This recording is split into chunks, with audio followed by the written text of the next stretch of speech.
Estaba a mitad de Oklahoma, en la autopista 270, dirigiéndome hacia el este en dirección a Fort Smith.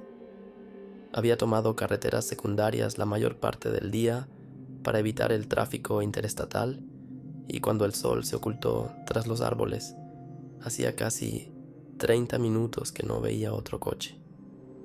El camino se estrechaba a medida que la última gasolinera se desvanecía detrás de mí, dando paso a largos tramos de pavimento agrietado y arcenes irregulares. Según mi GPS, todavía me quedaban 2 horas de viaje, y la mayor parte sería de noche. Cuando las luces aparecieron detrás de mí, no le di mucha importancia. Al principio eran tenues, tal vez a 1,5 kilómetros. Las miraba de vez en cuando en el espejo, fijas, de luz de cruce, sin parpadear. Al cabo de unos minutos, unas luces estroboscópicas rojas y azules se encendieron debajo de ellas. Frené inmediatamente. No había sirena, solo el parpadeo de las luces detrás de mi ventana trasera. Comprobé mi velocidad, 63 en un 60.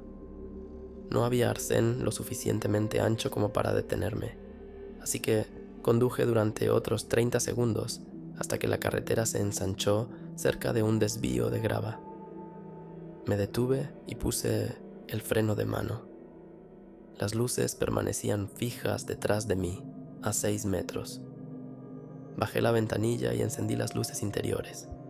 La persona se acercó lentamente por el lado del conductor, uniforme marrón, gorra, una mano en una linterna, la otra sosteniendo algo sujeto a una cartera. Buenas noches, señor. Carné de conducir y documentación. Extendí la mano hacia la guantera y se los pasé a través de la ventanilla. El hombre los cogió sin hacer comentarios. No me iluminó la cara con la linterna ni me preguntó a dónde me dirigía. Miré por el espejo lateral. No había ningún coche patrulla detrás del mío. Solo los faros de una camioneta de aspecto estándar, aparcada en diagonal al otro lado de la carretera. La placa era de cuero, pero no había ninguna insignia que reconociera. Echó un vistazo a mi licencia, no dijo nada. Ni preguntas ni instrucciones, simplemente se quedó quieto, dando vueltas a la tarjeta entre sus dedos. Me incliné ligeramente hacia la izquierda. No tenía placa de identificación en la camisa, ni radio en el cinturón, ni arma de fuego. Dobló la cartera y sostuvo los documentos sueltos a su lado. ¿Todo bien?, pregunté. No respondió. Los faros del todoterreno seguían apuntando directamente al coche, borrando los bordes de la carretera. No pude distinguir ninguna marca en su lateral. El hombre se giró ligeramente y se alejó de la ventana. No volvió al todoterreno, sino que se dirigió al borde del desvío. Todavía sostenía mi licencia. Esperé. Después de unos 20 segundos, alcé la mano hacia la puerta. Se volvió bruscamente. Dejé de moverme. No hace falta que salgas, dijo. Quédate sentado. Su voz era neutra, no agresiva, pero tampoco casual. Me quedé quieto. Observé cómo su silueta se movía de nuevo hacia la línea de árboles. No tenía radio. No hizo ninguna llamada. Después de 1 minuto entero de él, caminando lentamente por el borde del desvío, abrí la consola central. Mi teléfono todavía tenía señal. Una barra.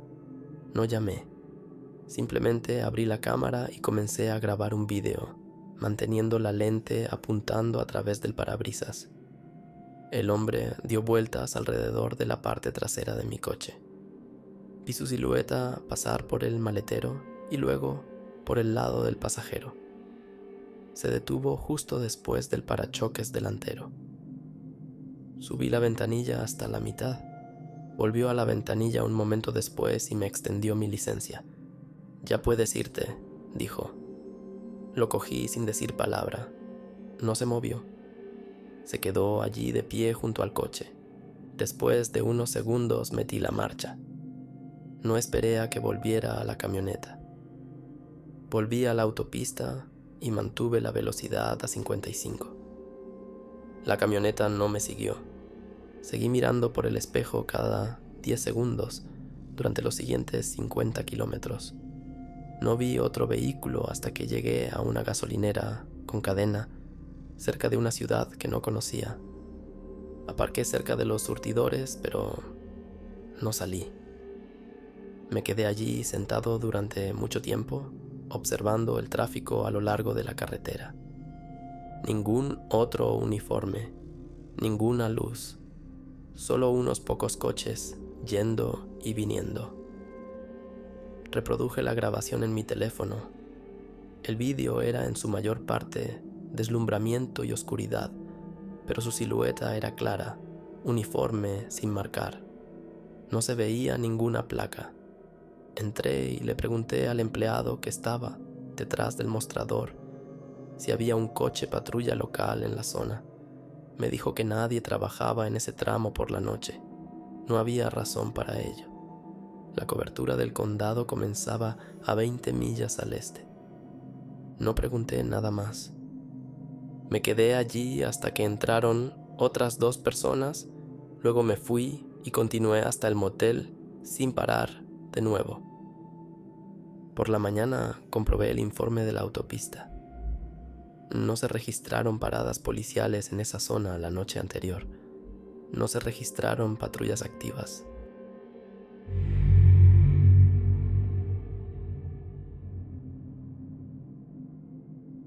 Estaba a mitad de camino por Kansas cuando salí de la autopista para tomar la ruta panorámica. Un compañero de trabajo lo había mencionado durante una conversación informal.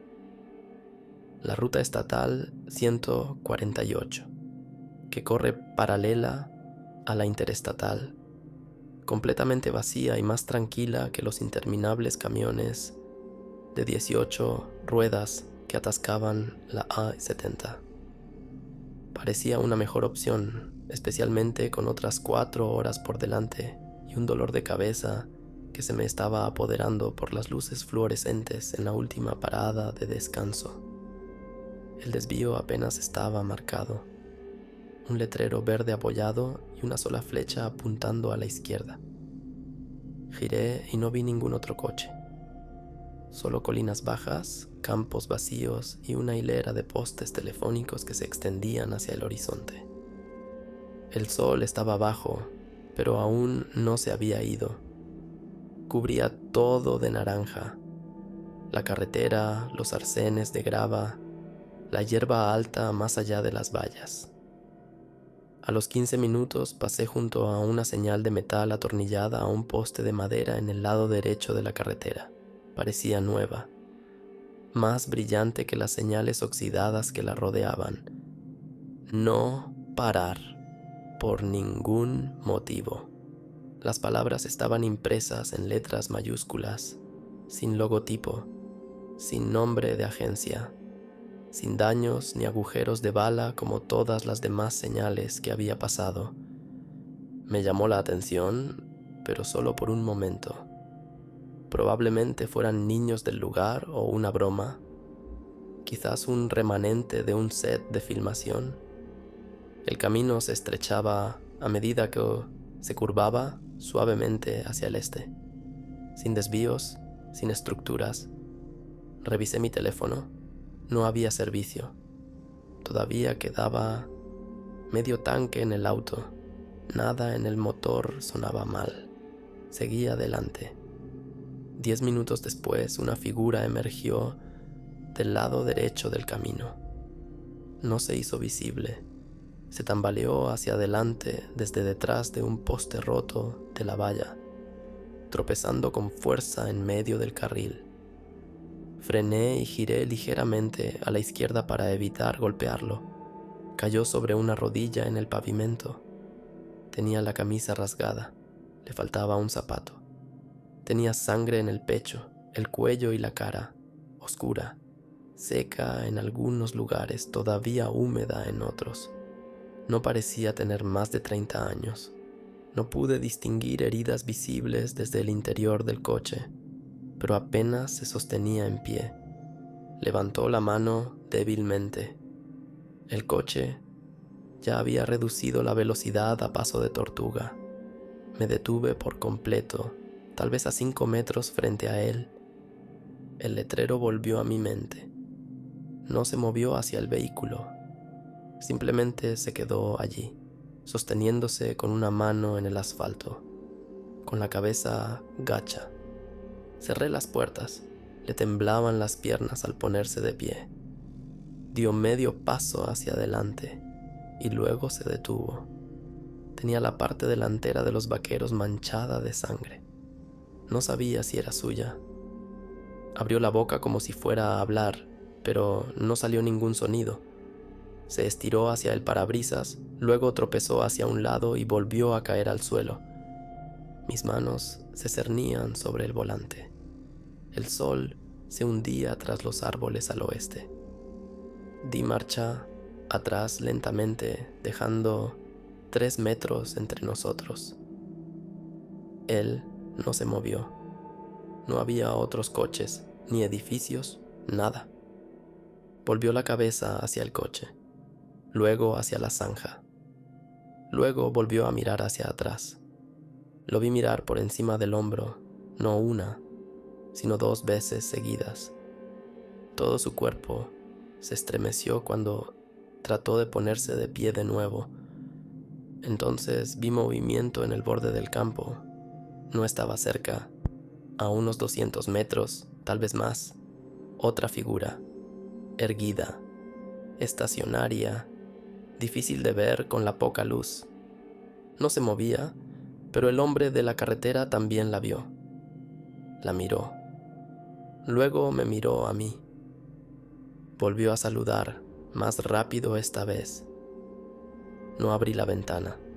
No abrí las puertas. Gritó.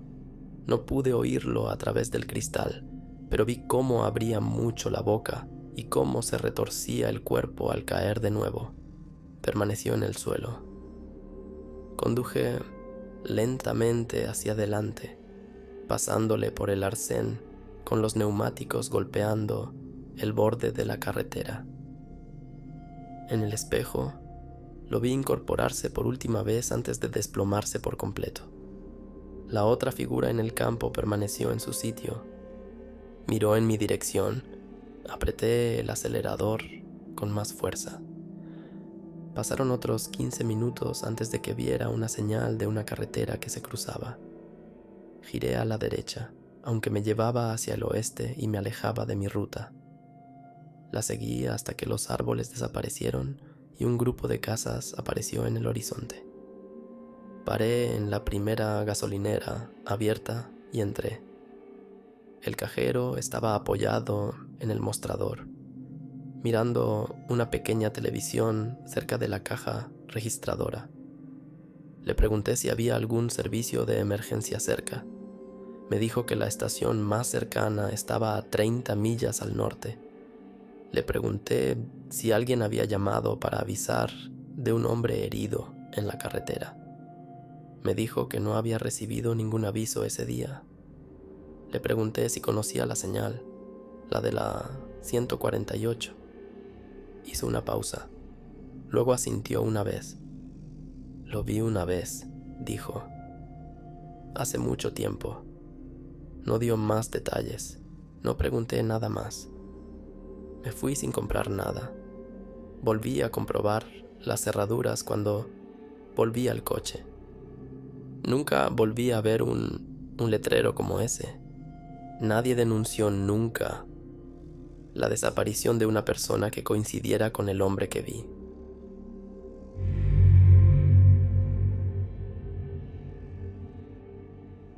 Tomé la ruta 73 oeste saliendo de Eldon alrededor del mediodía, planeando llegar a la frontera estatal antes de que oscureciera. No tenía un horario real, solo una excusa para conducir sin tráfico, sin cobertura, sin nada que me quitara tiempo. Aproximadamente a 1 hora de distancia, el terreno se abrió en un largo tramo de curvas, subiendo más alto hacia las colinas. Las barandillas estaban oxidadas, la pintura de la carretera apenas visible. La mayor parte del camino parecía intacto, sin casas, sin tráfico, sin signos de presencia humana más allá del pavimento agrietado. En algún lugar más allá del marcador de milla 42, me detuve en un desvío de grava marcado como un mirador panorámico. La vista se desplegaba en capas, crestas inclinadas, matorrales amarillos, un pequeño embalse en la distancia. El cielo estaba despejado. Tomé 3 o 4 fotos con mi teléfono y caminé más cerca del borde de la barandilla para obtener un ángulo más amplio. Estaba tranquilo. No había viento, ni pájaros. A la derecha del mirador, tal vez a 30 metros más allá de la línea de árboles, noté una pendiente que conducía a un terreno más llano.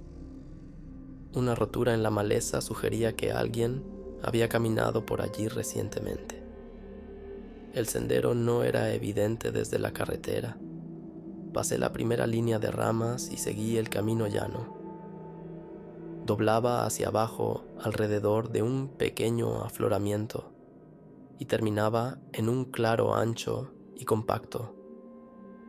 Alguien había acampado allí recientemente. El suelo estaba pisoteado. Había contornos cuadrados en la tierra donde se había montado una tienda. No había cenizas, ni carbones, ni envoltorios de comida, ni botellas. Unas huellas de neumáticos conducían al borde del claro, pero desaparecían más allá de un grupo de robles. Cerca del centro había una lona azul extendida. Pesaba en cada esquina con pequeñas rocas. Encima, una lámina de plástico doblada, todavía parcialmente envuelta en una etiqueta de envío. 2 trozos de cuerda de nylon, cada uno enrollado y sujeto con bridas. Una navaja multiusos plegable, un cuchillo de caza de hoja fija con el lomo dentado, un tercer cuchillo todavía en su embalaje. Los 3 estaban limpios, sin arañazos, sin residuos. Ninguno parecía usado. Junto a la lona había una bolsa de lona. No la toqué. Me quedé un momento de pie sin saber si había alguien cerca. Miré alrededor del perímetro. No había movimiento, ni otros rastros, ni ruido. Mi coche no era visible desde aquí. Di marcha atrás por donde había venido y regresé al mirador. Comprobé la carretera. Seguía vacía en ambas direcciones. No había fragmentos de matrículas, ni fogatas, ni signos de acampada. Solo el trazado. Preciso, controlado. Me quedé aparcado unos minutos. Luego abrí la aplicación de la cámara del salpicadero y saqué las imágenes de los últimos 10 minutos. La cámara frontal tenía un ángulo lo suficientemente amplio como para capturar la entrada del mirador. No había pasado ningún vehículo desde que aparqué. Volví a comprobar el teléfono. No había señal. Marqué la ubicación en el historial del GPS y seguí conduciendo. Unos 20 minutos después, vi una gasolinera descolorida, de las que venden más cigarrillos y cecina que combustible. Aparqué, llené el depósito y entré a pagar.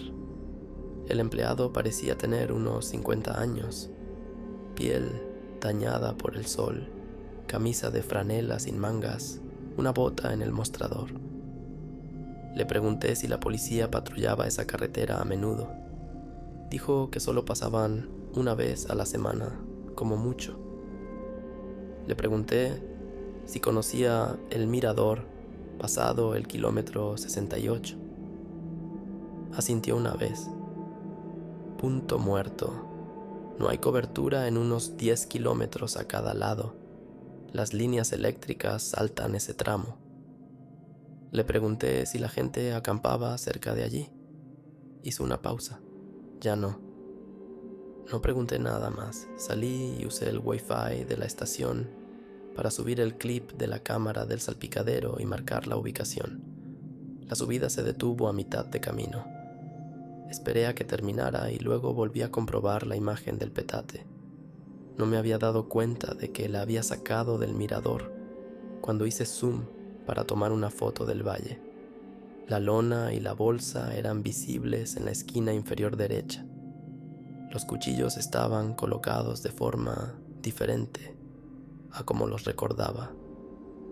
Me fui inmediatamente y me mantuve en las carreteras principales durante el resto del día. No aparté la vista del retrovisor. No hubo nada. Nada siguió.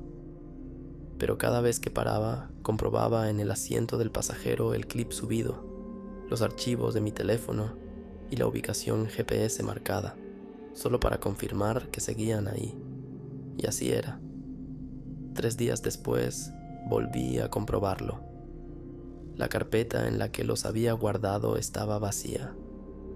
La copia de seguridad en la nube seguía mostrando el nombre del archivo, sin miniatura, sin vista previa. No volví a buscar la limpieza. El mirador sigue apareciendo en algunos foros de senderismo, pero los comentarios recientes dicen que la salida está bloqueada por una barrera temporal.